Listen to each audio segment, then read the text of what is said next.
Okay, today I got some time to make a cell. I'm going to coat this bit of felt material from the sheep shop. It's 40mm wide to suit those little pads. What we're going to use today is the zinc hexacyanoferrate mixed with 0.7 grams of the feather carbon and 0.3 grams of this expanded graphite I sort of made by copying Robert Murray Smith's video on expanded graphite. It didn't really expand too well, but it sort of did go fluffy.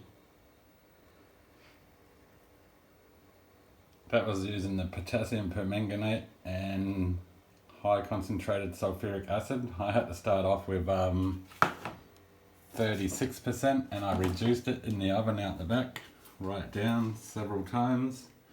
It took like 200 grams of bicarb soda to neutralize 20 mils of it in 1 litre of water. So it's probably high, but I still didn't get a good yield. So that's the zinc hexacyanoferrate. It's got 1 gram of zinc hexacyanoferrate. And the other side is it's not Prussian blue, it's iron 3 hexacyanoferrate. It's iron 3 because at the time I only had iron 3 chloride and the potassium hexacyanoferrate 3. I now have some potassium hexacyanoferrate 2, which this one and the iron 3 will make the Prussian blue. So this is, when mixing this one, it goes sort of red, then it goes brown, then it goes like a greenish blue, if you can see that greenish blue colour. The funnel, it's sort of blue stained, the filter paper, but deep down in there you can see the green, and see on there where I wiped out the pestle and mortar, it's greenish colour. And the binder's going to be this, which is 3 grams of wallpaper paste, 2 grams of concrete additive bondcrete. So that's the wallpaper paste there, and that was the gluing substance there. So I'll use this little thing here. This is my little mixing jar.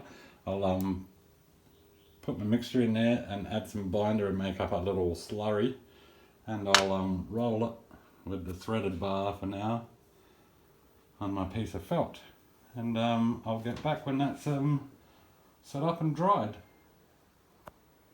They've been mixed in the mortar and pestle, so going over, each one has 0.7 grams of the feather carbon, 3 grams of that expanded graphite, and 1 gram of the active material each. This one's iron 3 hexacyanoferrate. This is zinc hexacyanoferrate. I don't know how well the cell's going to go, but we'll try. And it's going to be, the electrolyte's going to be just zinc sulphate for now. Alright, so I'll get back when I coat these. It's going to be coated both sides with the substance, one on one side and the other on that one. I've got this one labelled as Z for the zinc, so I don't mix them up. I think you can't. This one's going to be some sort of greyish colour, and that one's going to be like a bluish green. Okay, so I'll be back. Okay, that sort of didn't turn out too right. Sort of got it on there.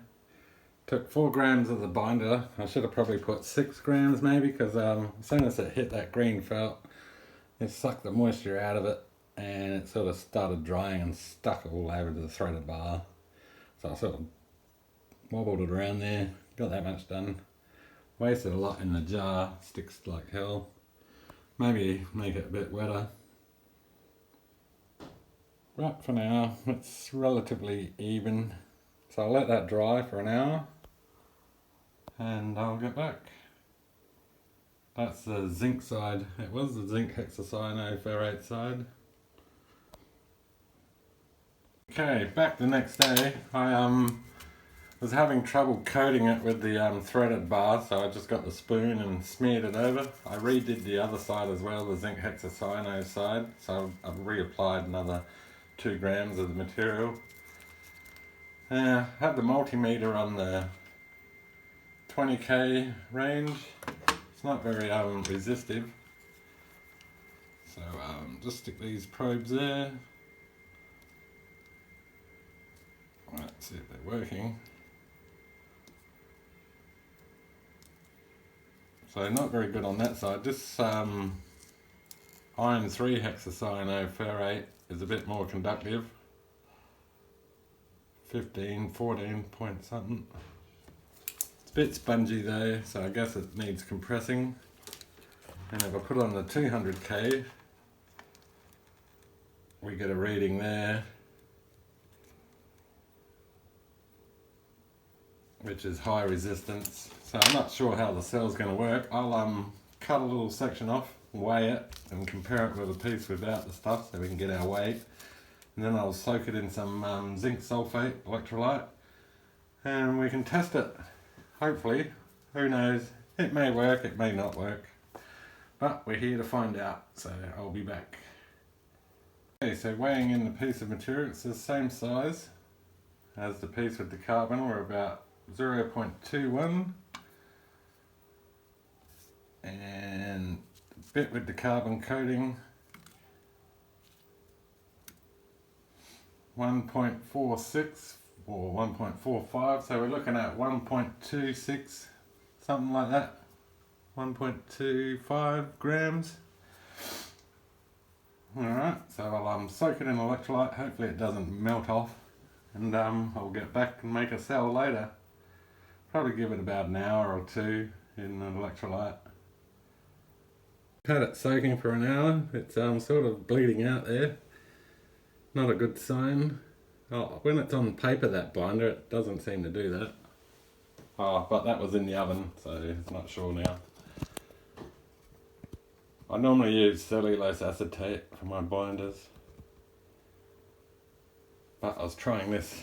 Alright, let's see if we can assemble the cell. The blue side's facing up, that will be the negative. That's the iron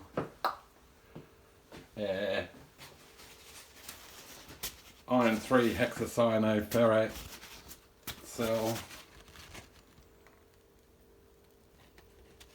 Okay, so I got one little pad. See if I'll pick this thing up. Oh, I've lost a lot of carbon. I don't think it will work. Okay, right. As you can see there, I don't think my binder's very good. So I think it's failed. Waste of time. But we'll check it anyway. It's probably got like no carbon actually on it. Oh.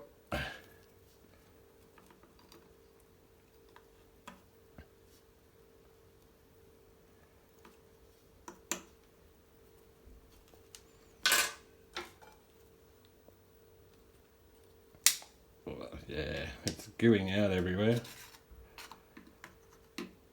Okay, right. I'd say bottom one's the positive and the top one's the negative. Yeah, maybe.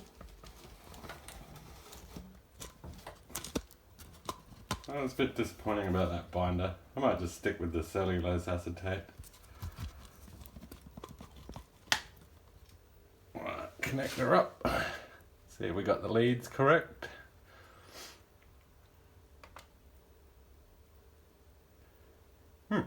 You don't have a voltage. Alright, 0 voltage. Let's just check the leads.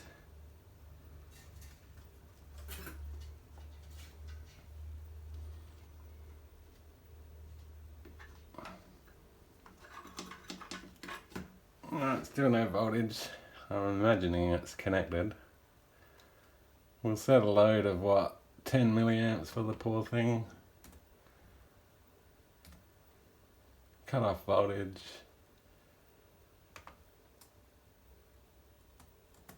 1.5. Okay, we'll give it a 2-volt charge. I'll just connect the lead.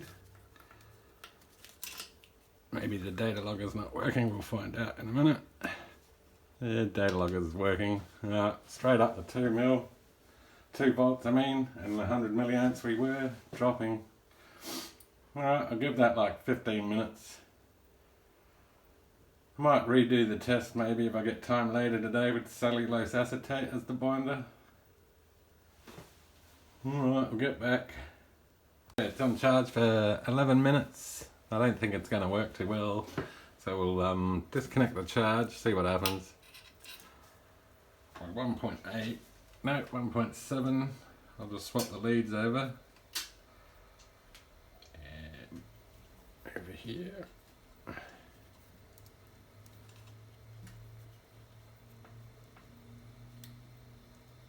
Okay, we're 1.4. Alright, turn off monitoring and start our 10 milliamp load. We're struggling with 8 milliamps for a second there. Alright, since most of the carbon fell off the thing,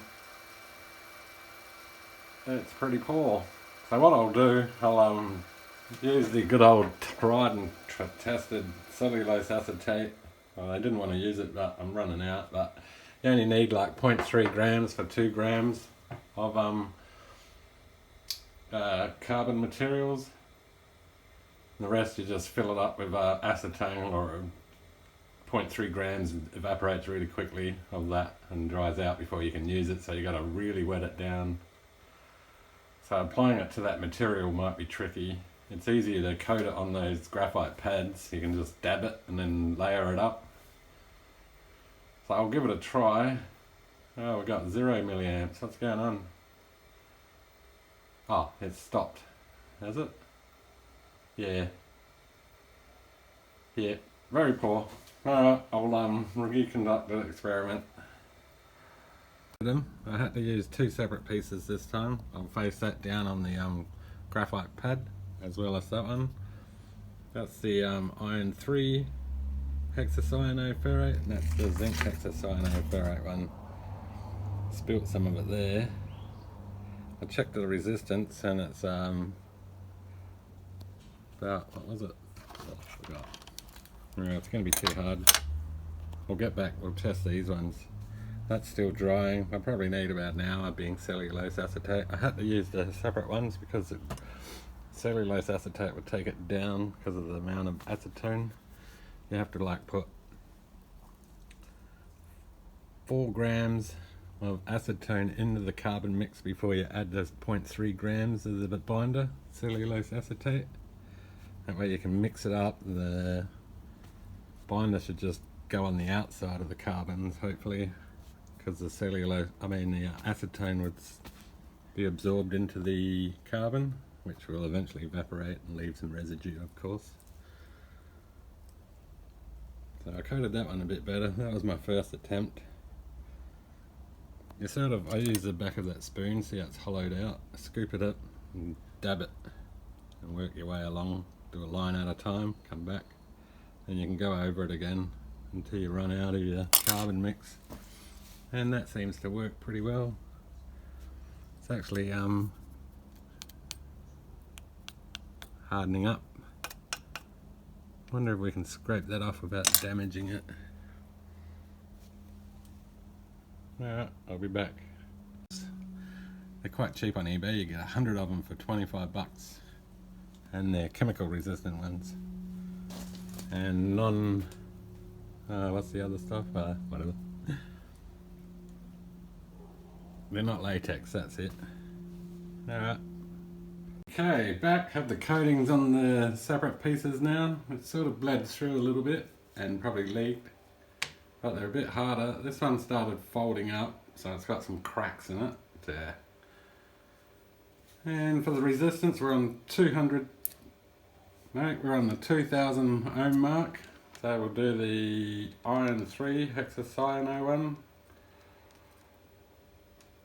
I'm only pressing very lightly, so we're about 460, and for the for the zinc hexacyanoferrate one,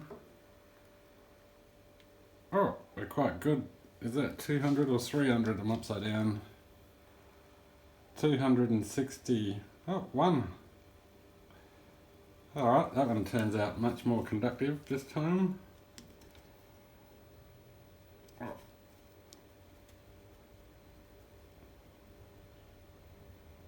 Alright, so the blue stuff's not so good anymore, don't know why. And the spillage, 160, 170. Fair bit apart though, 500 further away. Alright, so I'll soak those in zinc sulphate, and I'll be back in about an hour. They won't. That binder doesn't melt away in the water. That's been proven and tested, so might stick with that. I'm not sure if I'm going to coat bits of felt again because they're bending up and stuff like that. I'm not very happy with it. It's much better just coating it straight under the graphite pad. Seems to be a better job. Even this one here didn't sort of bend though. Don't know why. It must be the difference in the material types. This could have been finer grounded, but don't know. Alright, so I'll get back and hopefully it works a bit better than that last run.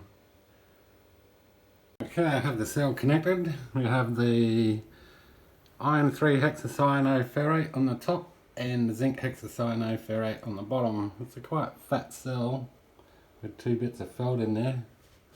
The electrolyte went into the felt pretty good on the back side. I put it in. Not sure if the carbon's completely wet yet. I've got it connected. We got no voltage, which is unusual. Normally they have some sort of voltage, so again it may not work. That was our last run, so we'll get rid of, clear that curve. Alright, same voltage. I'll give it like 15 minutes again. Connecting the lead now. Okay, we're 128 we were milliamps. So we're slightly higher. Charge is on, oops, connect my leads so I can see the charge. What the charge is set at. Alligator clip. Alright. So charge voltage is 2 volts, going by that. And we're slightly higher, so I'll give it 15 minutes or as long as it takes to drop this down a fair bit. We've got a fair bit of electrolyte in those 2 bits of felt. As it is, I'm not sure if I actually like that style of cell, but we'll see how it goes. And having 1 gram of that hexacyanoferrate on both plates might be too much. Hence the lower in resistance, the high resistance in the cell. It's probably like mud, that stuff.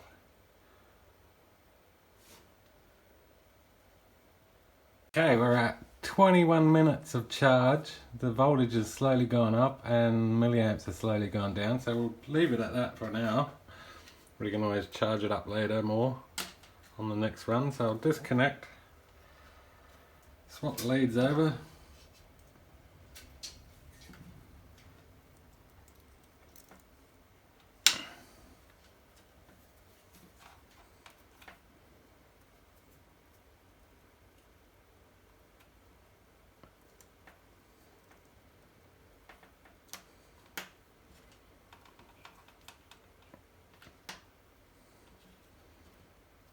Okay, we're not looking that great, we're only 1.1 volts.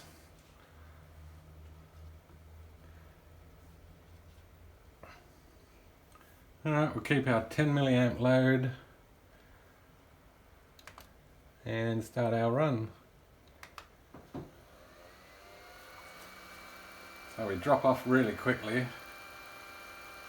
It doesn't look very good.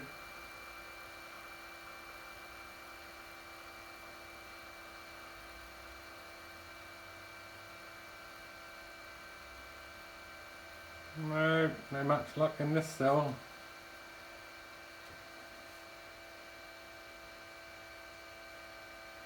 It might need more time soaking in the electrolyte, so we'll give it a go. We'll give it a bit of a break. It's only 10 milliamps though.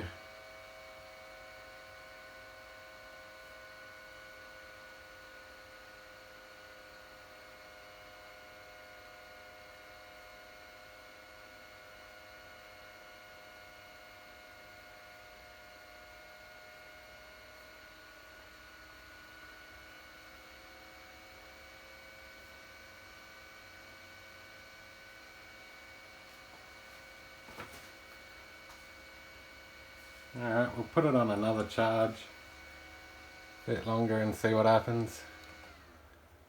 That's not looking good. I'll get back, I'll set up the charge and run it for another half hour. Yeah, I bumped up the charge to 3 volts on the analog meter here. So I'll disconnect. It's been on charge for 17 minutes. Maybe the high resistance in the cell is causing an issue with charging. So I'll connect the leads up.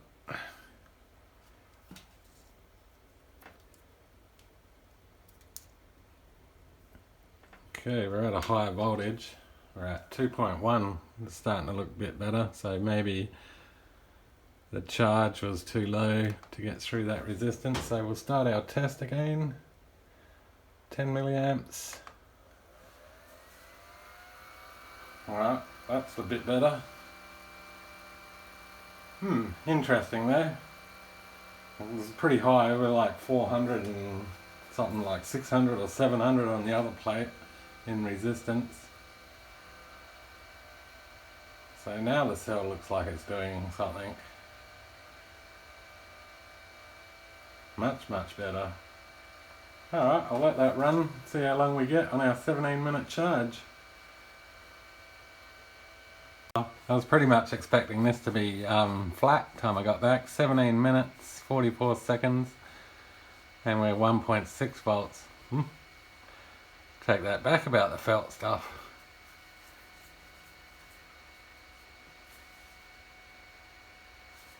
I'll get back.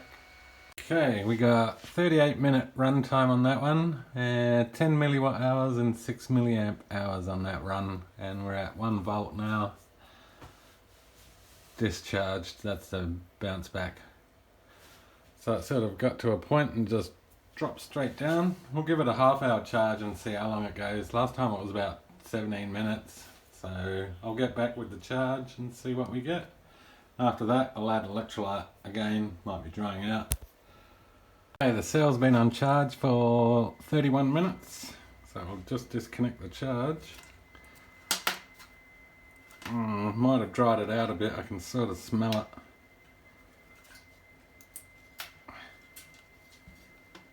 Connect the other end.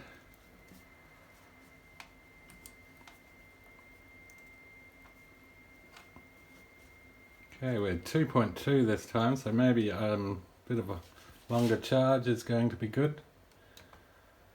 So we'll start our test. Right, we'll start our test. Right. Okay, the next run I might do is put it in this tub here. This one's got the zinc sulphate and a bit of that homemade zinc oxide in it. I was playing with those a couple of days ago. They're still going. They're about, I can't remember now, but they run pretty good still. They're quite big, but I think because it's a water-based electrolyte, it's much better in a tub, sort of like this. These things are going to just dry out too quickly.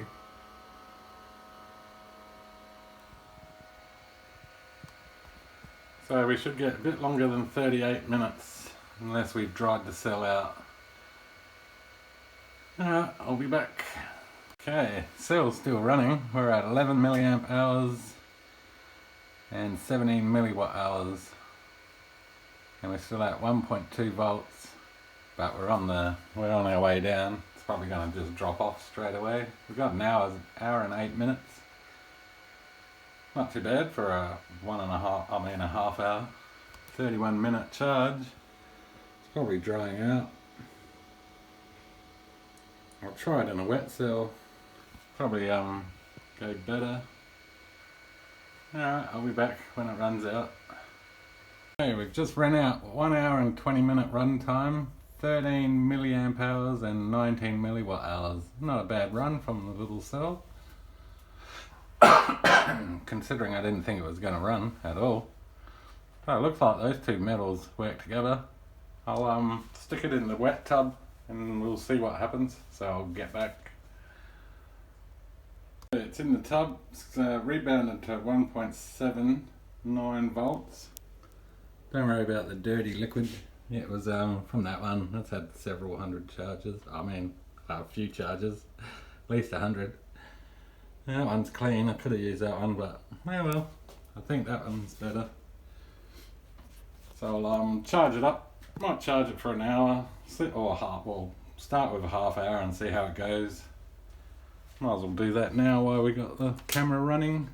Let's swap the leads around. We'll keep it the same voltage as it is. Not sure if it'll run more. One would think it would because it has more zinc floating around in the electrolyte. Okay, reset the graph.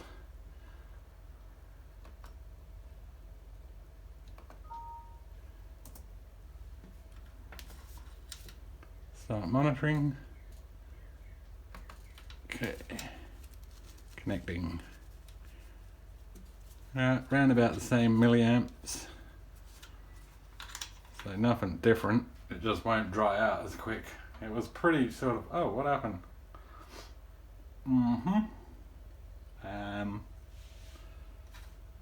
Do we have a bad connection? Ah, okay, I don't know. Must have been shorted out, sorry. Leads touched. Alright, keep them under there. Alright, we're a bit higher now in milliamps.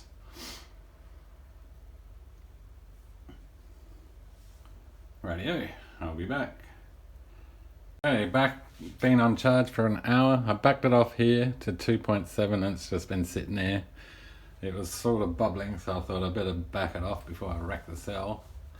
So, disconnecting the charge now. Alright, we're 2.3. We'll be dropping that, I'd imagine. Alright, connect the other end of the data logger. Now, theoretically, we should actually get a bit longer time in its run. We should have a voltage in a minute. Yep. Alright, we're 2.2. That's still looking alright. And we'll start our test.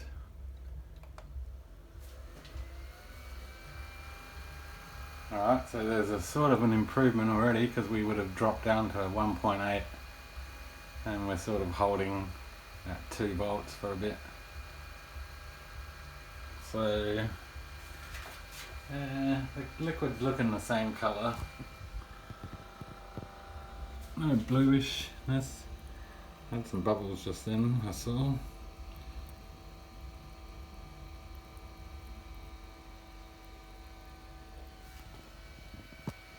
Okay, we might be having a good run, maybe. It could just go pear-shaped.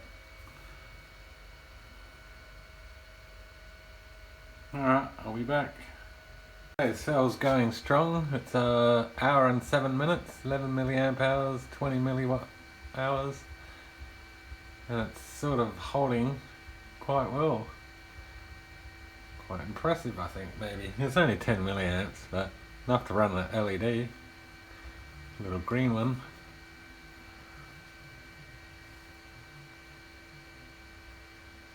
Okay, finished. 2 hours and 57-minute run time. And a total of 30 milliamp hours, 45 milliwatt hours. Not too bad, actually. For a crudely constructed little cell. I think it made great difference in that liquid. So it was drying out before. There's probably room to be improved in the cell. Maybe I can cut back on the hexacyanoferrate in it to 5 grams. It will probably make it more conductive. So that might be an improvement, so I'll try that next time. I'll keep this one around. It's must have just finished because the voltage is still going up, I just noticed. So yeah, thanks for watching, and I'll keep you updated.